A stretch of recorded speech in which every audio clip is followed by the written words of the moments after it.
शास्त्रों में कहा गया है कि सही समय को देख करके अगर आप किसी भी कार्य की शुरुआत करते हैं तो उसमें सफलता के चांसेस बहुत अधिक बढ़ जाते हैं। और जब भी हम कोई नया काम करना चाहते हैं तो हमेशा पंचांग का प्रयोग अवश्य करते हैं, क्योंकि पंचांग में बहुत सारे अलग अलग कामों के अनुसार मुहूर्त दिए हुए होते हैं। क्योंकि पंचांग में जितनी भी डेट्स दी हुई होती हैं, क्या वह सभी की सभी डेट्स, चाहे आप शादी के लिए ढूंढ रहे हो या फिर आप स्कूल में पढ़ाई करने के लिए जाना चाहते हो, इंटरव्यू देने के लिए जाना चाहते हैं। आजकल तो देखा जाए तो बहुत सारे ऐसे ऐप भी निकल गए हैं जिसमें जो है आप अपनी डेट ऑफ बर्थ वगैरह डाल देते हैं और उसके अनुसार आप अपना मुहूर्त भी निकाल सकते हैं। तो क्या सच में ये जो मुहूर्त बताए जाते हैं, चाहे वो ऐप के थ्रू बताए जाएं या फिर पंचांग के थ्रू बताए जाएं, तो क्या ये जितने भी मुहूर्त हैं क्या आपके अनुसार ये शुभ होते हैं या नहीं होते हैं? कैसे पता चलेगा कि ये जो मुहूर्त है ये आपके लिए सही है या नहीं है? और मुहूर्त आखिर कैसे देखे जाते हैं? आप कोई भी काम करना चाहते हो, चाहे आप किसी भी प्रकार का जो भी मुहूर्त निकालना चाहते हैं, जब आप पंचांग को खोलते हैं तो उसमें हर महीने के कुछ डेट्स दे दी जाती हैं और बता दिया जाता है कि ये जो डेट्स हैं ये शुभ है। एक्चुअल में अगर देखा जाए तो पंचांग के अंदर जितनी भी डेट्स दी जाती हैं ये ओवरऑल सारे जो मुहूर्त होते हैं उस महीने के अंदर या उस हफ्ते में जो जो दिन पंचांग के अनुसार ठीक बैठते हैं वो मुहूर्त वहाँ पे दे दिए जाते हैं। लेकिन ये कोई ज़रूरी नहीं है कि जो भी मुहूर्त और के जो डेट्स वहाँ पर दी गई हैं, तिथियाँ जो दी गई हैं, वो सभी तिथियाँ आपके अनुसार सही बैठेंगी या नहीं बैठेंगी, यह कोई ज़रूरी नहीं है। इसके पीछे का कारण ये होता है क्योंकि देखा जाए तो करोड़ों लोग हैं, करोड़ों इंसान हैं। पंचांग में जो भी डेट्स दी जाती हैं एक पर्टिकुलर मंथ के अनुसार जो जो शुभ मुहूर्त निकलते हैं उसके अनुसार वो एक जो है कॉमन डेट्स निकाल के दे दी जाती हैं। 12 राशियां हैं, 27 नक्षत्र हैं, तो 12 राशियां को 27 नक्षत्रों को 12 राशियों में बांटा गया है।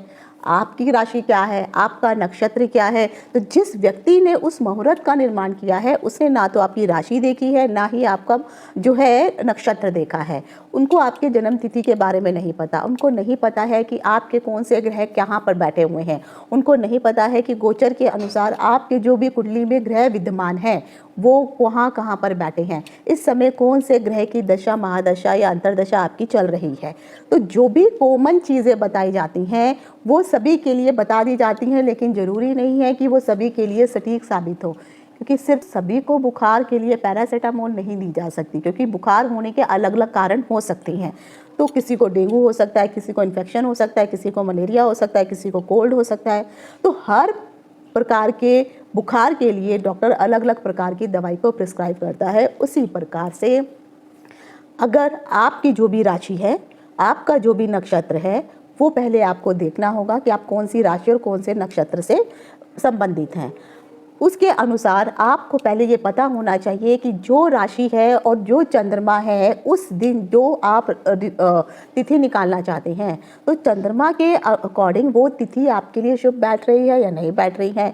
मुहूर्त में भी बहुत सारी चीज़ों को देखा जाता है। कई बार कुछ ऐसी अशुभ तिथियां आ जाती हैं, बेशक वो मुहूर्त में दी हुई होती हैं, लेकिन उसके बावजूद भी वो ऐसी तिथियां पड़ जाती हैं, चाहे वो ज्वालामुखी योग की तिथियां हो, चाहे वो हुंसन योग की तिथियां हो, चाहे वो मृत्यु योग की तिथि हो, चाहे कोई भी प्रकार का कोई दुष्ट मुहूर्त या दुष्ट योग ही क्यों ना चल रहा हो, उसमें भी वो तिथियां या मुहूर्त निकल जाते हैं।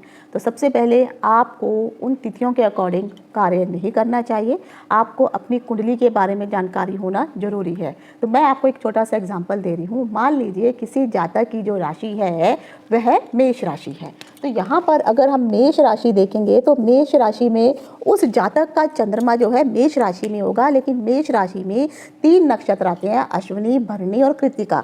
तो सबसे पहले आपको ये पता होना चाहिए कि आपका चंद्रमा जो है उस समय कौन से नक्षत्र में विद्यमान था। अब जिस व्यक्ति का चंद्रमा अश्विनी नक्षत्र में है तो अर्थात वह केतु का नक्षत्र है।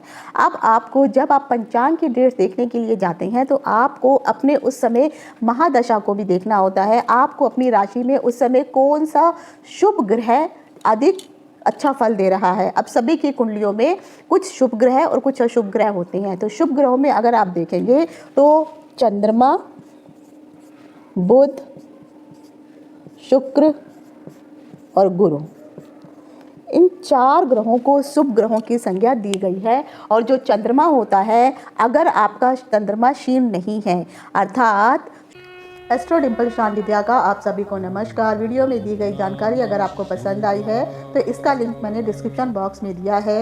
यह वीडियो आपको ज्योतिष एवं ज्ञान सागर यूट्यूब चैनल पर मिल जाएगा। अगर आपको ये चैनल में दी गई जानकारी पसंद आती है तो इस चैनल को लाइक शेयर सब्सक्राइब अवश्य करें। वीडियो देखने के लिए आप सभी का धन्यवाद।